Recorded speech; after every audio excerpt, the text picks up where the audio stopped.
Praise the Lord everyone. सबको जय मसीह की। आइए मैं आप सबके लिए उस पवित्र और सामर्थ्य वचन को पढ़ती हूँ जो वचन हमें परमेश्वर के दास अपोस्टल अंकुर यूसुफ निरूला जी द्वारा और परमेश्वर की दासी पास्टर सोनिया यूसुफ निरूला जी द्वारा दिया जाता है। आइए मैं आप सभी के लिए उस पवित्र और सामर्थ्य वचन को पढ़ती हूँ। परमेश्वर के राज्य में बलपूर्वक प्रवेश करें, जैसे कि पवित्र बाइबल मरकुस 5:28 से 29 आयत में लिखा है, क्योंकि वह कहती थी, यदि मैं उसके वस्त्र ही को छू लूँगी तो चंगी हो जाऊँगी, और तुरंत उसका लहू बहना बंद हो गया और उसने अपनी देह में जान लिया कि मैं उस बीमारी से अच्छी हो गई हूँ। आमीन। मेरे प्रियो, बाइबल में लिखा है कि परमेश्वर के राज्य में बलपूर्वक प्रवेश किया जा सकता है। परमेश्वर आज भी अपने नबियों के द्वारा अपना वचन भेजकर आपको छुड़ाता है और आपको चंगा करता है, अपनी मर्जी को आपके जीवन में जाहिर करता है।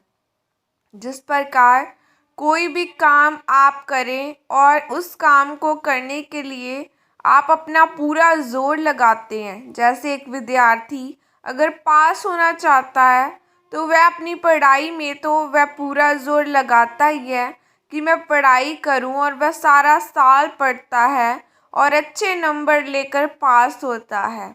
उसी प्रकार से आप परमेश्वर के राज्य में प्रबलता से प्रवेश कर सकते हैं। अपने आप चंगियाई और बरकत नहीं मिलती, आपको जोर लगाना पड़ता है अपनी चंगियाई और बरकत के लिए।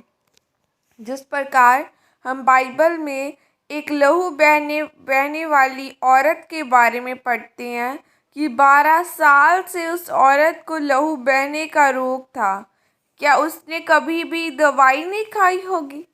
क्या उसने कभी टेस्ट नहीं करवाए होंगे? परंतु बाइबल बताती है कि वह डॉक्टरों के पास अपना पैसा भी खराब कर चुकी थी, पर उसे कोई आराम नहीं मिला था।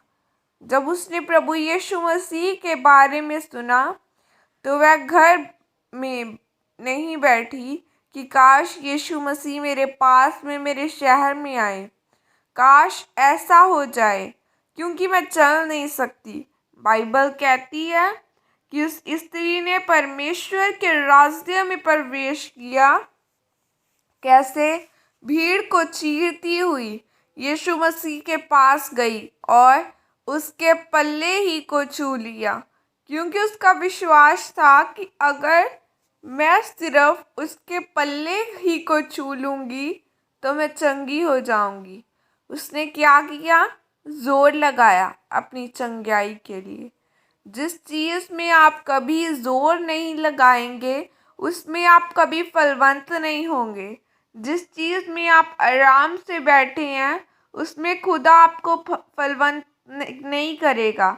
हर चीज़ का एक मूल्य है, जो महंगी अच्छी है उसका एक मूल्य आपको देना पड़ता है। प्रार्थना करने के लिए भी आपको जोर लगाना पड़ता है।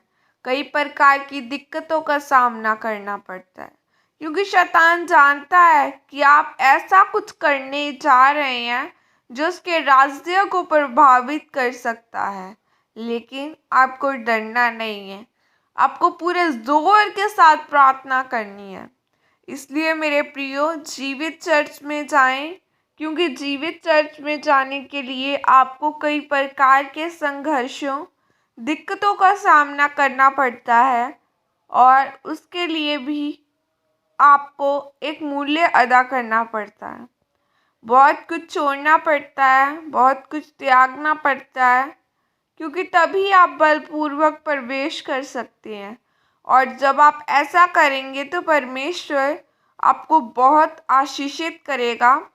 उस लहू बहने वाली औरत की तरह आपको चंगियाई, आपको मुक्ति, उद्धार, बरकत को बलपूर्वक प्रवेश से ग्रहण करें।